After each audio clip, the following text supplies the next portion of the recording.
নমস্কার, ময়দান আপডেটে সবাইকে স্বাগত জানাই। আপনাদের সঙ্গে চলে এসেছি মোহনবাগান গ্রাউন্ড থেকে। আমি সৌরভ। আর এই মুহূর্তে কিন্তু মোহনবাগান গ্রাউন্ডে কিন্তু দেখতেই পাচ্ছেন যে মোহনবাগানে অনুশীলন চলছে। আগামী 23 তারিখ মোহনবাগান তাদের পরবর্তী ম্যাচ খেলতে নামছে আইএসএলে নিজেদের ঘরের মাঠে জামশেদপুর এফসির বিরুদ্ধে ম্যাচ। এবং শেষ ম্যাচে ওড়িশা এফসির বিরুদ্ধে ড্র করার পর অবশেষে মোহনবাগান কিন্তু আবার নিজেদের হোম ম্যাচে ফিরছে। কিন্তু যে একটা লম্বা দীর্ঘ বিরতি, কারণ ইন্টারন্যাশনাল ব্রেক ছিল এবং সেই ব্রেকের পর কিন্তু মোহনবাগান আবার কিন্তু মাঠে ফিরছে। এবং তার আগে আজকে কিন্তু একেবারে ওপেন টু অল প্র্যাকটিস নিজেদের ঘরের মাঠে মোহনবাগান আজকে ওপেন প্র্যাকটিস যেখানে চলছে আমরা দেখতে পাচ্ছি। আজকে কিন্তু দলে কিন্তু গোটা দলই রয়েছে প্র্যাকটিসে। তবে একটা ছবি কিন্তু আজকে দেখা যাচ্ছে যে গেল প্র্যাকটিসে যে দেখতে পেলাম যে গ্রেগ স্টুয়ার্ট এবং অনিরুদ্ধ থাপা তারা দুজন কিন্তু আলাদা করে কিন্তু অনুশীলন করছে। তারা কিন্তু মূল দলের সঙ্গে অনুশীলন করছে না, কারণ তাদের একটা ইনজুরি স্ট্যাটাস কিন্তু রয়েছে। আপনারা জানেন একটা ইনজুরি স্ট্যাটাস রয়েছে এবং যে ইনজুরি স্ট্যাটাস থাকার জন্য তারা কিন্তু আজকে মূল দলের সঙ্গে অনুশীলন করলেন না। গ্রেগ স্টুয়ার্ট এবং থাপাকে দেখা গেল যে সাইড লাইনে তারা কিন্তু ফিজিওর সঙ্গে তারা রয়েছেন এবং তারা দ্রুত যাতে সুস্থ হয়ে মাঠে ফেরেন এবং সেরকমটা কিন্তু সকলেই চাইছেন। এবং তো যদিও কয়েকটা দিন সময় লাগবে, সেক্ষেত্রে এখনও বোঝা যাচ্ছে না যে তাদের যে কন্ডিশন রয়েছে তাদের 23 তারিখের ম্যাচে তারা সম্পূর্ণ ফিট হয়ে মাঠে ফিরতে পারবেন কিনা।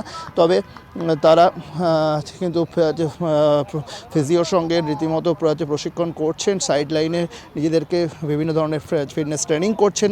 এবং মাত্র গ্রেগ স্টুয়ার্ট ও অনিরুদ্ধ থাপাই নয়, তারা তো একটা ইনজুরি রয়েছে, তারাকে ম্যাচেস হিসেবে তারা মাঠের সাইড লাইনে আমরা যেমন দেখতে পেলাম, তেমন আশিস রায় আমরা জানেন প্রায় 10 দিনের জন্য তিনি কিন্তু মাঠের বাইরে, কারণ তার যা হ্যামস্ট্রিং এর চোট রয়েছে এবং ইনজুরি স্ট্যাটাস। সুতরাং সেক্ষেত্রে আগামী দুটো ম্যাচ জামশেদপুর এবং চেন্নাই সম্ভবত দুটো ম্যাচ কিন্তু আশিস রায় খেলতে পারবেন না।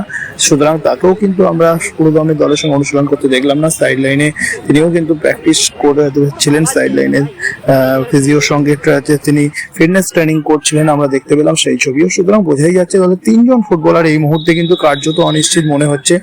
যদিও আজকে অনুশীলনের শেষের দিকে আমরা দেখতে পেলাম যে গ্রেগ স্টুয়ার্ট পায়ে বল নিয়ে কিছুটা প্র্যাকটিস করছিলেন।